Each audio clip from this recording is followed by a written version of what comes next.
இன்றைக்கி அரசு மருத்துவமனையை ஆய்வு செஞ்சோம்.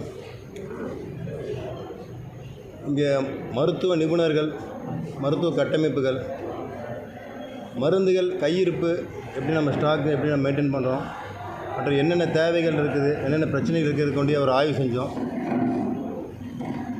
மாண்புமிகு முதலமைச்சர் அவர்கள் மக்களின் தேவைகளும் மக்களின் சுகாதாரத்துக்கு மிக முக்கியத்துவம் கொடுத்துட்ருக்காரு. அதன் அடிப்படையில் இன்றைக்கி அரசு பொது மருத்துவமனையில் அவங்களுக்கு தேவையான அனைத்து கட்டமைப்புகளும் அத்தியாவசியமாக அவங்க மேற்கொள்ளக்கூடிய அனைத்து தேவைகளும் இங்கே சரியாக இருக்குதா என்பதை ஆய்வு செஞ்சோம். கட்டமைப்புகளை இனி ஒரு சில இடத்துல நம்ம டெவலப் பண்ண வேண்டியது இருக்குது. தேவைகள் ஓரளவுக்கு நம்ம சரி செய்யப்பட்டாலும் இன்னும் ஒரு சில இடத்துல நம்ம தேவைகளை மேம்படுத்த வேண்டிய தேவைகள் இருக்குது. அதற்குண்டான பணிகளையும் நாங்கள் ஆய்வு செஞ்சுட்ருக்கோம், டிஸ்கஸ் பண்ணிகிட்ருக்கிறோம்.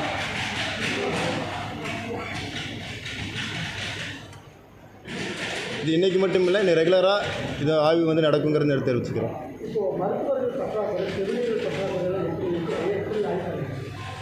அது சொல்லியிருக்காங்க சார். மருத்துவர் பற்றாக்குறை பார்த்தீங்கன்னா ஒரு சில இடத்துல தான் இருக்குது, ஒரு சில டிபார்ட்மெண்ட்டில் தான் இருக்குது, எல்லா டிபார்ட்மெண்ட்லையும் இல்லை, ஒரு சில டிபார்ட்மெண்ட்டில் இருக்குது. அதை நாங்கள் ப்ரப்போசலாக கேட்டிருக்கிறோம். அதை சரி பண்ண கொடுக்கக்கூடிய கட்டமைப்புங்கிறது தேவையான அளவுக்கு இருக்குது, ஆனால் அதுக்கான பராமரிப்பு இல்லை அப்படின்றது தான் பேஷண்ட்டும் சரி இங்கே இருக்கக்கூடிய டாக்டர்ஸுடைய குற்றச்சாட்டமாக இருக்குது. அது சம்மந்தமாக ஏதாவது சொன்னாங்க அவங்க? அது பழைய பில்டிங்கை இப்போ நம்ம டெமாலிஷ் பண்ணிட்டு புதிய பில்டிங் கட்டக்கூடிய அளவுக்கு ப்ரப்போசல் ரெடி பண்ணியிருக்கிறோம். ஸோ அந்த இது ரெடி பண்ண போகிறோம். அதுக்குள்ள ப்ரப்போசல் ரெடி பண்ணிகிட்ருக்குறோம். அதே மாதிரி பராமரிப்புக்கு உண்டான தனியார் நிறுவனத்தில் கொடுத்துருக்குறாங்க. ஸோ அதையும் ரெகுலரைஸாக சூப்பர்வைசிங் பண்ண வேண்டியது அவங்க மட்டும் இல்லை, நம்மளுடைய டீம்லேயே மெயின்டைன் சூப்பர்வைஸ் பண்ணணுங்கிறத நான் கேட்டிருக்கிறேன். தனியார் நிறுவனத்துக்கு கான்ட்ராக்ட் கொடுத்துருக்காங்க கிறிஸ்டல்னு சொல்லி. அவங்க கிட்டத்தட்ட 680 பேர் கான்ட்ராக்ட் ஸ்டாஃபை கொடுத்துட்டு வெறும் 300 பேர் மட்டும்தான் வேலை செய்கிறாங்க. வேலை செய்யாதவங்களுக்கும் அவன் வேலை செஞ்ச மாதிரி கூலி போட்டு எடுக்கிறாங்கன்ற குற்றச்சாட்டை தொடர்ந்து இருந்துருக்கு. இது சம்மந்தமாக ஏதாவது சொன்னாங்க அவங்கள்ட்ட? இல்லை, அதை நான் கேள்விப்பட்டேங்க. பட் அதை கேட்டிருக்கிறேன். அதோட முழுமையான ஆய்வு பண்ணதுக்கப்புறம் தெரியும். ஃபஸ்ட் டே ஒன்றில் அது ஒரே நாள் அதை முழுமையாக சொல்ல முடியாது. அதை நான் ஆய்வு செஞ்சுட்டு சொல்கிறேன். அடிப்படை தேவைகள் பார்த்தீங்கன்னா குடிக்க குடிநீர், சுடுநீர், இந்த மாதிரி தண்ணீர் பார்த்தா இங்கே இல்லை அப்படிங்கிற மாதிரி குற்றச்சாட்டு தொடர்ச்சியாகவே இருக்குது. அதே சமயம் பார்த்தீங்கன்னா கட்டடங்கள் உயர்ந்து இருந்தாலும் இந்த வண்டி தள்ளி போகக்கூடிய சாலைகள் சீராக இப்போ அவங்க ஆப்ரேஷன் பண்ணாலும் இருக்கிறாலும் அதில் தான் போட்டு இழுத்துட்டு வராங்க. ஸோ அந்த மாதிரி அடிப்படை பிரச்சனைகள் நீண்ட நாளாகவே தங்கும் இடமும் இல்லை, வெளியே தான் படுத்திருக்காங்க. அந்த மாதிரி பிரச்சனைகள் தொடர்ந்து இங்கே கட்டமைப்புகள் இருக்க வேண்டிய இடத்துல நம்ம இருக்கக்கூடிய ப்ரெமிசஸில் இவ்வளோ தான் பண்ண வேண்டிய இடம் இருக்குது. இதுக்கு செவிலியர்கள் தங்கக்கூடிய இடம் கூட இன்னும் இங்கே இல்லைங்கிறது நமக்கு ஒரு தேவை இருக்குது. ஸோ அதற்கு கூட ப்ரொபோசல் கொடுத்துருக்குறாங்க. அந்த இடத்தையும் ஆய்வு பண்ணிகிட்ருக்குறோம். கைதிகள் தங்கக்கூடிய அறை, அதாவது சிகிச்சை கொடுக்கக்கூடிய அறையில் காவலர்களோட அறையை ஆய்வு பண்ணுவீங்க. கைதிகள் அறைகளை மோசமாக இருக்குது, என்ன நடவடிக்கை? உடனடியாக சீர்திருத்தம் தரணுங்கிறத நான் சொல்லியிருக்கிறேன். அது அதிகபட்சமாக ஒரு 15 நாள் 20 நாளுக்குள்ளே சீர் செஞ்சு தரப்போம். இப்போ அந்த கார்டியாலஜி டிபார்ட்மெண்ட்டில் நிறைய பேர் இந்த பெருவிலை சம்பந்தமான நோய்கள் வருது.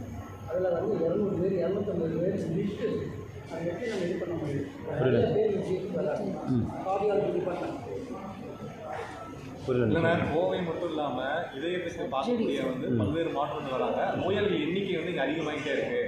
அது சிகிச்சை கொடுக்கறவங்க பின்தங்கிட்டே இருக்காங்க. போதுமான இடங்களோ சிகிச்சையோ இங்கே கிடைக்க மாட்டேங்குது அப்படின்னு. இல்லை, அதான் பார்த்தீங்கன்னா நீங்கள் சொல்லக்கூடிய குற்றச்சாட்டு இன்னும் நமக்கு அதிகப்படியான அட்மிஷன்ஸுக்கு பெறக்கூடிய அளவுக்கு நமக்கு எஃபிஷியன்சி இருக்குதுன்னு சொல்லியிருக்கிறாங்க. இப்போ அதை தான் நம்ம டாக்டர்ஸ் டீன் சார்லாம் சொல்லியிருக்காங்க. இன்னும் அதிகப்படியான பேஷண்ட் வந்தாலும் நம்ம இங்கே நம்ம அட்மிஷன் பண்ணக்கூடிய அளவுக்கு இங்கே பெட்ஸ் இருக்குது, சிகிச்சை கொடுக்கக்கூடிய நிபுணர்கள் இருக்கிறாங்க, தேவையான எக்யூப்மெண்ட்ஸ் இருக்குங்கிறது நம்ம டாக்டர்ஸ் டீன்ஸ்லாம் சொல்லியிருக்காங்க. அது அடுத்தடுத்து வரக்கூடிய ஆய்வுகளை தான் நான் முழுமையாக செய்கிறேன்னு சொல்ல முடியும். நீங்கள் எத்தனை டிபார்ட்மெண்ட் எக்ஸ்பெக்ட் பண்ணி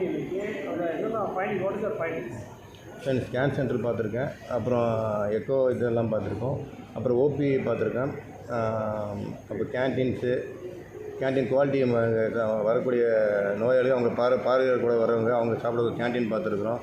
அப்புறம் கைதிகள் அவங்களுடைய ட்ரீட்மெண்ட் பண்ணக்கூடிய இடம் பார்த்துருக்கோம். காவலர்கள் தங்கக்கூடிய அறைகள் பார்த்துருக்கோம். டாய்லெட்ஸ் எல்லாம் போய் பார்த்துருக்கோம். டாய்லெட் பார்த்தேன் சார். கொஞ்சம் மோசமாக தான் இருக்குது. ஸோ எல்லாமே சீர் செஞ்சு கொடுக்கணும்னு கேட்டிருக்கேன். சுகாதாரத்துக்கு முக்கியத்துவம் கொடுக்கணுங்கிறது நாங்கள் தெளிவாக சொல்லியிருக்கேன் சார். இது ஃபஸ்ட் டே தான் இன்றைக்கி வந்திருக்கிறேன். இந்த ரெகுலராக இது நாங்கள் வருவோம். அடுத்தடுத்த கட்டத்துக்கு நாங்கள் எந்த அளவுக்கு இங்கே வந்து மாறுதல் இருக்குங்கிறது தான் நாங்கள் வந்து அடுத்து கவனிக்க போகிறோம். நிச்சயம் பராமரிப்பு குறைபாடுக்கு என்ன காரணம் சொல்கிறாங்க? இந்த டாய்லெட்லாம் பார்த்தப்போ அது நிறையா குறைபாடுகள் இருக்குது. எதனால் அதை வந்து சரிவர பராமரிக்கலை அப்படின்னு கேட்டிருக்கீங்க. என்ன காரணம் சொல்கிறாங்க? ப்ரொபோசல் கொடுத்துருக்கோம், வெயிட் பண்ணுறோங்கிறத சொல்லியிருக்கிறாங்க. இனி அதுக்கு உண்டான தேவைகள் இருக்காது. இன்னும் உடனடியாக சீர் செய்து கொடுத்துருக்க அனைத்து நடவடிக்கையும் நாங்கள் மேற்கொள்வோம். அதே மாதிரி பாதுகாப்பு குறைபாடும் இருக்குது. ஒரு செக்யூரிட்டி 3 வார்டு சேர்ந்து பார்க்கக்கூடிய ஒரு நிலை எனக்கு இருக்குது. பாதுகாப்பு மேக்ஸிமம் வார்டில் இல்லை அப்படின்னு ஒரு குற்றச்சாட்டு இருக்குது. அது இப்போ நீங்கள் சொல்லி தான் தெரியுதுங்க. இப்போ அதை நான் பார்த்துக்கிறேன் சார். அதெல்லாம் நிச்சயம் ஏதாச்சும் வெளியே மாற்ற வாய்ப்பு இருக்கா? இட பற்றாக்குறை இருக்குது, இல்லை கட்டணத்தில் மருத்துவமனைகள் மாற்றுறதில்லை. உங்களுக்கு இங்கே இட பற்றாக்குறை இருக்குன்னா இன்னொரு பக்கம் வந்து எல்லா பக்கம் மாவட்டங்களில் பல இடங்களில் இப்போ ஒரு சில இடங்கள் நம்ம வந்து செலக்ட் பண்ணி அங்கேயும் நம்ம இதை மேம்படுத்தக்கூடிய டிஸ்கஷனில் இருக்கும்.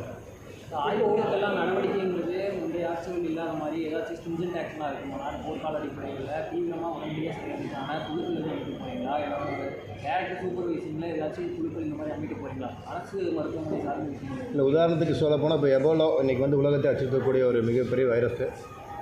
இது ஆப்பிரிக்கா நாடுகளில் இருந்தாலும் நம்ம இந்தியாவிலேயே நம்ம தமிழகத்தில் முன்னெச்சரிக்கை நடவடிக்கையாக அதற்குள்ள ஒரு பிளாக் கூட நம்ம செய்கிறதுக்கு இன்றைக்கி இந்தியாவில் நம்ம தமிழகத்தில் தான் முதல்ல பண்ணுறோம். 10 படுக்கை அறைகள் கொண்ட பிளாக் கூட நம்ம ரெடி பண்ணியிருக்கோம். ஒரு 3 நாளில் அதை சரி பண்ணி அதை நம்ம ரிசர்வ் பண்ண வைக்க போகிறோம்.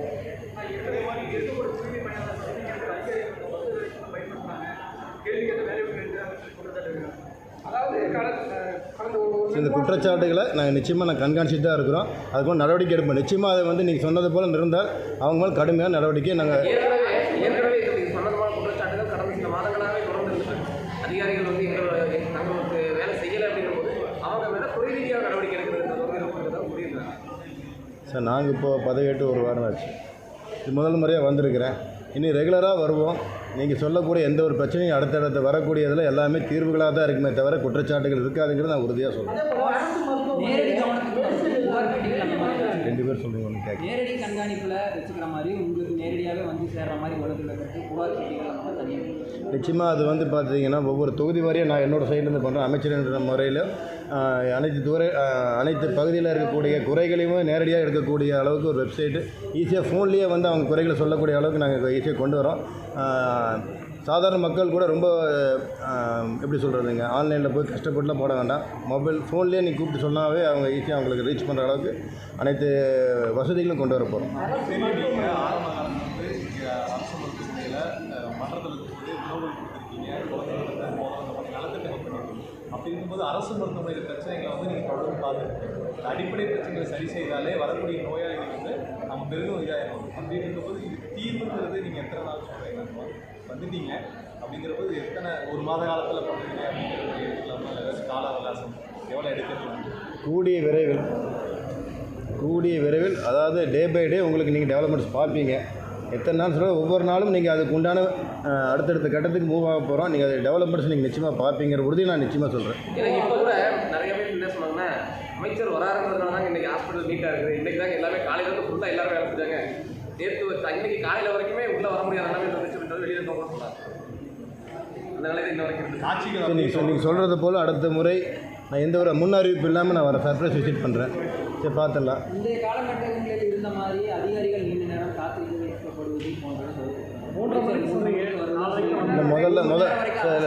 காத்திருக்க வைக்கப்படுறாங்க. நீங்கள் வரீங்கிறதுக்காக ப்ரிகாஷனரி ஆக்ஷன் சொல்லி ரொம்ப நேரமாக வந்து நோயாளிகள் ரொம்ப நேரமாக தடுத்து வைக்கப்படுகிறார்கள். இது போன்றவை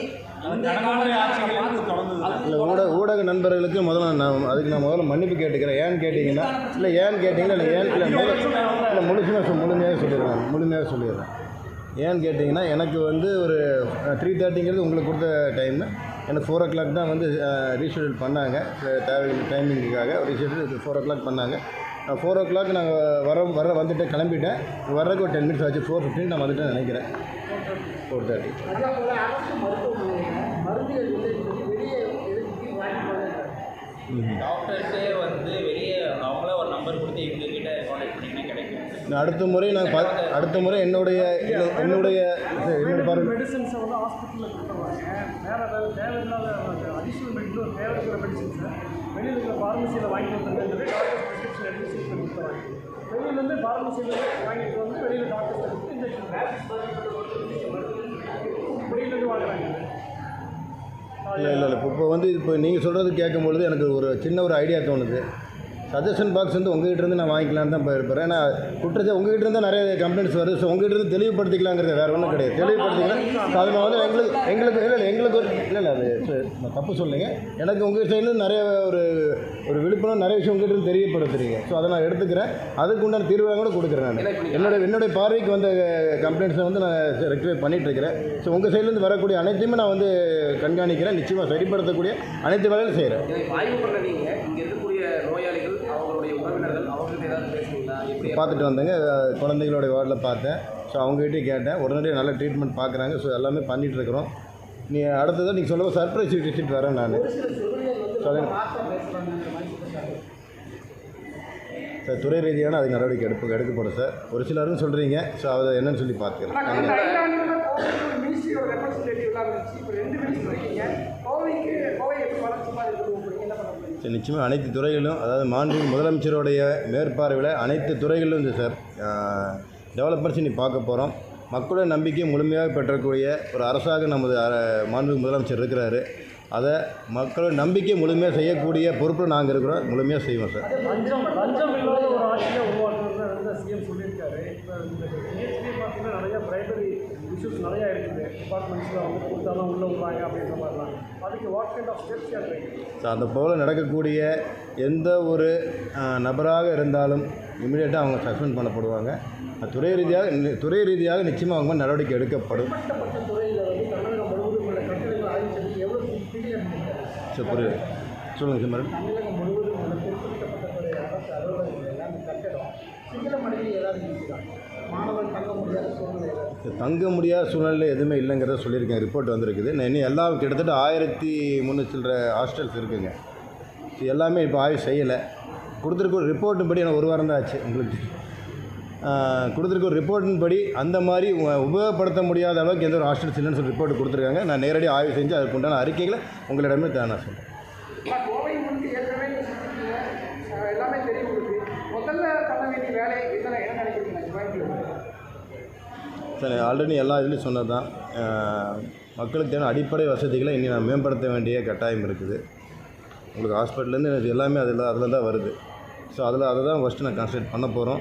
அதே போல் தொழில்துறை நம்மளுடைய கோவையுடைய கண்ணாக இருக்கக்கூடியது கல்வி, தொழில், மருத்துவம் இது எல்லாமே நம்ம மேம்படுத்த போகிறோம். அதே போல் தனியார் நிறுவனங்களுக்கு ஈடு கொடுக்கும் வகையில் அதை விட டெவலப்மெண்ட்ஸ் அதிகமாக இருக்கக்கூடிய நம்ம அரசு துறையும் நம்ம டெவலப் பண்ணக்கூடிய கட்டாயம் நம்ம இருக்கிறோம். டிராஃபிக் ஜாம் நம்ம ரொம்ப சேலஞ்சிங்காக இருக்குது. எவ்வளோ தான் நம்ம பாலங்கள் கொண்டு வந்தாலும் இன்னும் டிராஃபிக் வந்து நம்ம கட்டுப்படுத்த முடியல. அதற்குண்டான திட்டங்களையும் நாங்கள் வகுக்க போகிறோம். கோயம்புத்தூர் நீ அடுத்த 5 வருஷத்தில் நீங்கள் பல நல்ல விஷயங்கள் பார்ப்பீங்க. நீங்கள் எதிர்பார்த்த விஷயங்களும் நீங்கள் எதிர்பார்க்காத நல்ல விஷயங்களும் நடைபெறும். இந்த சார் நிச்சயமாக அதுக்கு திட்டங்களை வகுத்துட்டு உங்களுக்கு கண்டிப்பாக உங்களுக்கு சொல்லிட்டு தான் சார் நான் பிளானே நாங்கள் வெளியே சொல்லுவோம்.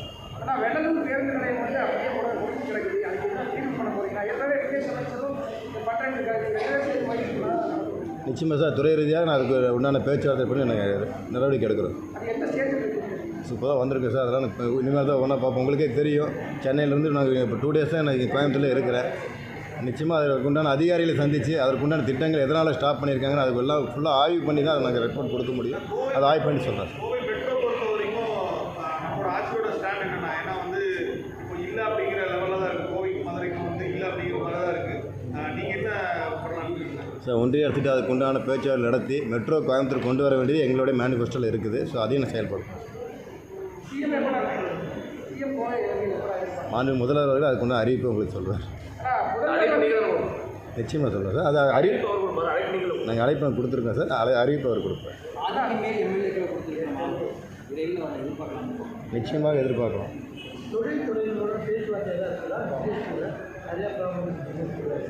இது வரைக்கும் நம்ம மாவட்டத்தில் இது வரைக்கும் நான் பண்ணல சார். அதுக்கு இனிமேல் தான் பண்ணலாம். முதல்வர் டெல்லி பயணத்தின் போது பத்திரிகையாளர்கள் சந்திக்காமல் புறக்கணிச்சிருக்கிறாரு. நிறையா பேர் வந்து அதை தொடர்ச்சியாக கேள்வி எடுத்துருக்காங்க. ஏன்னா அது சந்திக்க மாட்டேங்கிறாங்க. யார் போனாலும் டெல்லி போனாங்கன்னா பார்த்துருக்காங்க பிரதமர் சந்திச்சு என்ன கோரிக்கை வச்சுருக்காங்க அப்படிங்கிறது வெறும் பேப்பரில் இல்லாமல் நேரடியாக அவங்க சந்திச்சு போவாங்க. அதை தவிர்ப்பது தொடர்ந்து விமர்சனத்துக்குள்ள மக்களுக்கு ஒரு சந்திப்பாக நம்ம பேசுவாங்க எதிர்பார்த்துட்டு இருக்காங்க. அவங்க போன்ற விஷயங்கள் பேசப்பட்டிருக்கா? இல்லை நீங்களாம் ப்ரெஸ் மீட் கொடுக்குறீங்க ஆனால் சிஎம் கொடுக்க மாட்டேங்கிறீங்க போதும்